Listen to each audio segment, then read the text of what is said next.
Saudara pendengar di segenap penjuru tanah air, selamat bergabung dengan Lumen Indonesia. Lumen Indonesia, siap melayani Anda setiap hari. Saudara terkasih, marilah kita bersatu dalam Tuhan kita Yesus Kristus yang tidak berubah dahulu, sekarang, dan selama-lamanya. Allah Sang Maha Rahim mengasihi dan menerima sebagaimana adanya kita. Allah Bapa kita di surga senantiasa bersedia menolong, menghibur, dan meneguhkan kita dalam menghadapi segala permasalahan hidup sehari-hari.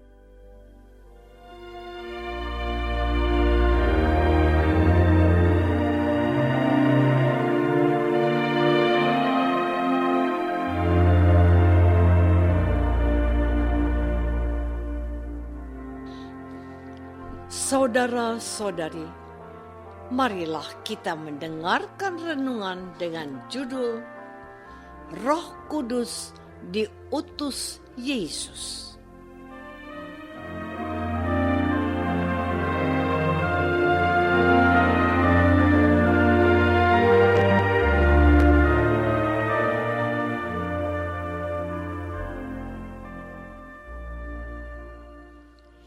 Yang berdasarkan pada Injil Yohanes bab 16 ayat 7. Namun benar yang kukatakan ini kepadamu adalah lebih berguna bagi kamu jika aku pergi. Sebab jikalau aku tidak pergi, penghibur itu tidak akan datang kepadamu. Tetapi jikalau aku pergi, aku akan mengutus dia kepadamu.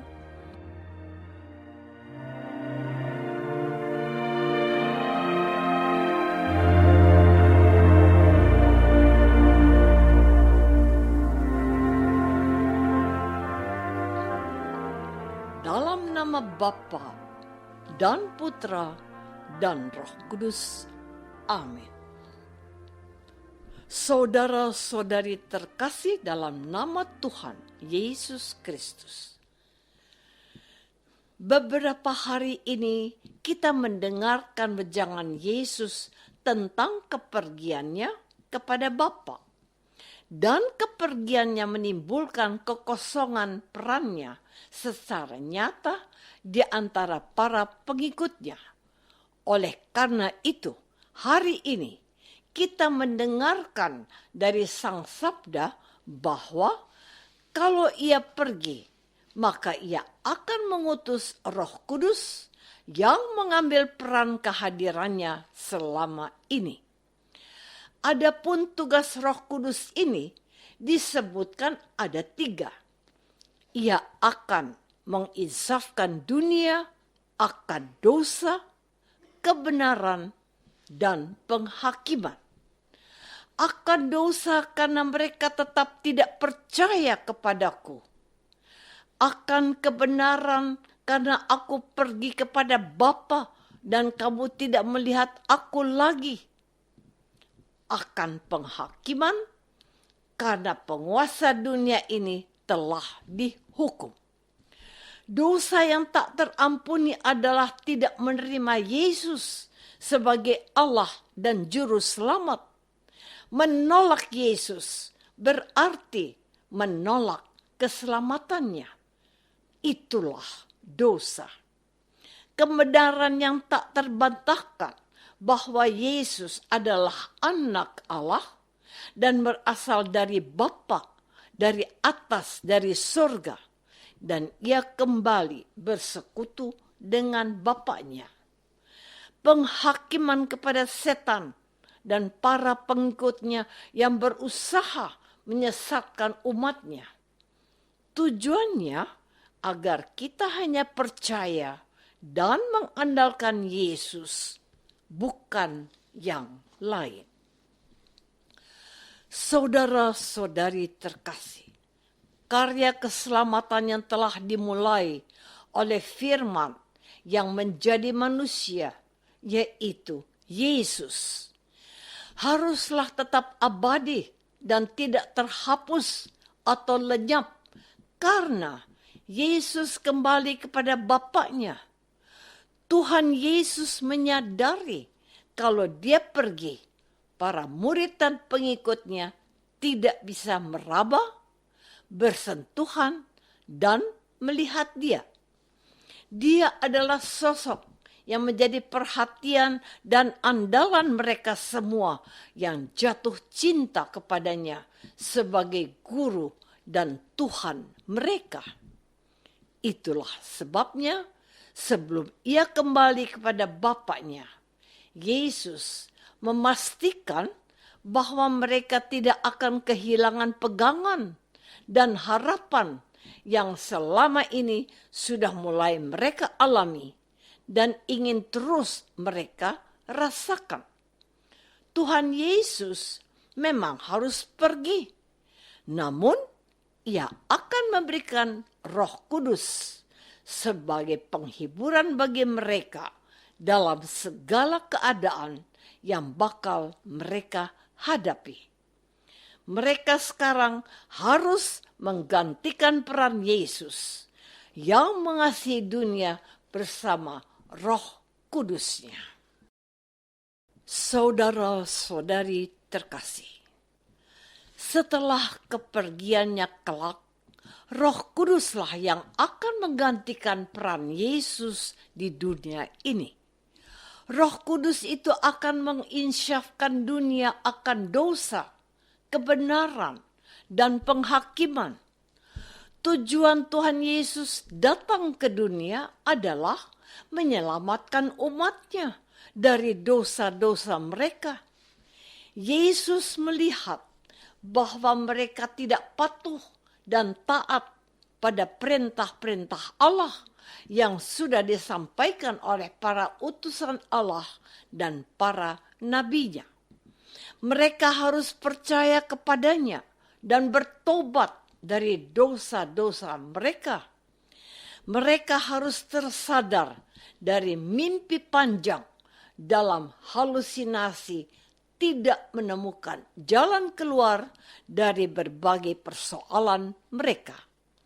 Yesuslah jawabannya, sebab dia adalah sang kebenaran yang datang dari Allah.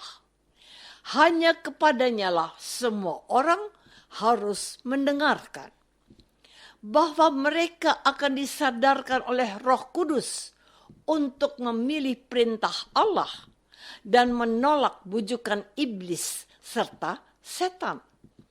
Untuk karunia keselamatan yang dianugerahkan oleh Bapa dalam Yesus Kristus, itulah Roh Kudus diutus kepada mereka, agar mereka hidup untuk Allah dengan berpegang pada firman Yesus yang diutus Bapa, sehingga mereka diselamatkan dan dibebaskan dari belenggu kejahatan.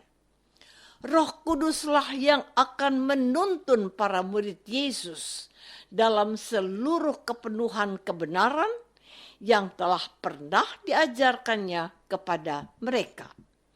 Roh Kudus itulah yang mengilhami para rasul yang bersaksi. Dia juga yang memimpin para penginjil suci untuk bersaksi tentang Yesus yang telah dialami oleh gereja perdana dan menuliskannya hingga sampai kepada kita hari ini.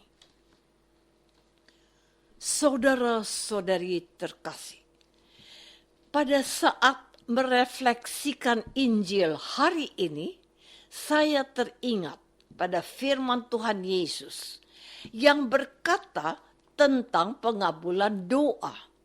Katanya, jadi jika kamu yang jahat tahu memberi pemberian yang baik kepada anak-anakmu, apalagi Bapamu yang di surga, ia akan memberikan yang baik yang meminta kepadanya.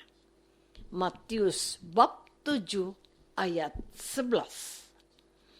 Dalam Lukas bab 11 ayat 13 dijelaskan bahwa Bapa akan memberikan Roh Kudus kepada mereka yang meminta kepadanya. Mengapa Roh Kudus? Roh Kudus itu adalah hidup Allah sendiri. Kalau ada bersama-sama dengan kita, apa yang kita harus takutkan lagi? Tuhan Yesus sudah menyinggung bahwa Allah pasti akan memberikan yang terbaik melebihi Bapa yang ada di dunia ini. Kalau kita yang tidak sempurna ini memberikan yang terbaik untuk anak-anak kita, betapa Allah Bapa yang sempurna memberikan yang tak ternilai untuk kita, yaitu hidupnya sendiri. Sehingga hidup kita selalu dalam tuntunan dan bimbingannya.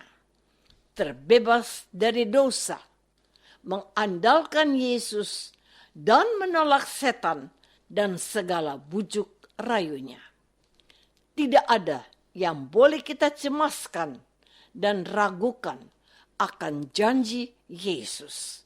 Sebab ia pergi dan memberikan kita Roh Kudus sebagai sang penghibur.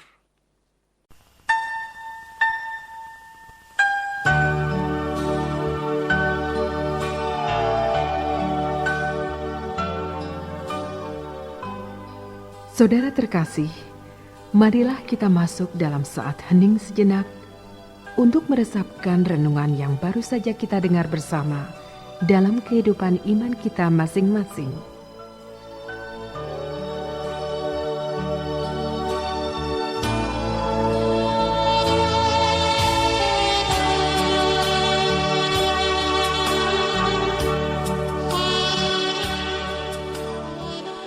Apakah aku sudah mohon Roh Kudus memimpin aku dan mengandalkan Yesus saja? Marilah kita berdoa. Bapa yang Maha Baik, kami percaya kepada Yesus, Putramu, sebab ia peduli akan nasib gerejanya bila ia kembali kepadamu. Kami membutuhkan rahmat-Nya, yaitu Roh Kudus. Berilah kami roh itu demi Kristus, Tuhan dan pengantara kami. Amin.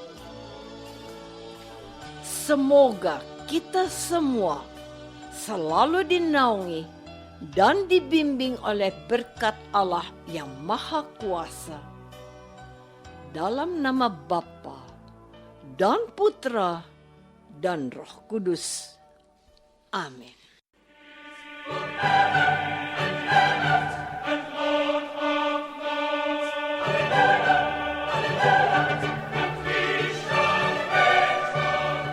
Dengan penuh kasih dan sukacita, Lumen Indonesia mengundang saudara-saudara seiman di segenap penjuru tanah air.